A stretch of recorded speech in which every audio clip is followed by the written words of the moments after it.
9h, 11h, Europe 1 Culture Média. Philippe Vandel. Bonjour Kaïni Maestracci. Bonjour. Vous êtes journaliste, vous êtes passé ici par Europe 1, France Info, plein d'autres rédactions et vous avez décidé de lancer ici un podcast anti-déprime et vous n'êtes pas seul. Bonjour Benoît Hamon.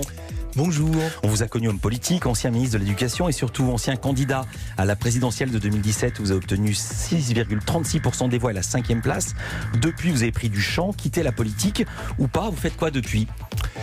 Des podcasts avec Camille Maestracci. Je fais plein d'autres choses. Je travaille dans le développement de l'économie sociale et solidaire, qui est une de mes passions, c'est-à-dire développer des modèles économiques et entrepreneuriaux qui ne soient pas de la formule classique, capitalistique, non lucratif et démocratique.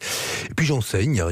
Hier j'étais avec mes étudiants à Paris 8. Et vous avez encore des mandats électoraux ? Il me reste un bout de mandat de conseiller régional d'Île-de-France. Qui va jusqu'à quand ? Et jusqu'à l'année prochaine. Alors je l'ai dit, à la dernière élection présidentielle, vous avez obtenu, pardon de vous le rappeler, 6,36% des voix, le plus faible score pour un candidat socialiste. C'est pour cette raison que vous avez accepté de vous lancer dans un podcast anti-déprime ? Je pense qu'on a besoin aujourd'hui, pas seulement d'idées neuves, parce que ça c'est de la tarte à la crème de dire ça, mais on a besoin de montrer qu'il y a des chemins. J'ai mal posé ma question. Est-ce que vous avez déprimé après votre 5e place ? Pardon. Non, pas déprimé, mais en tout cas, d'abord, vous prenez pas une gifle sans que ça vous ébranle et ça vous trouble.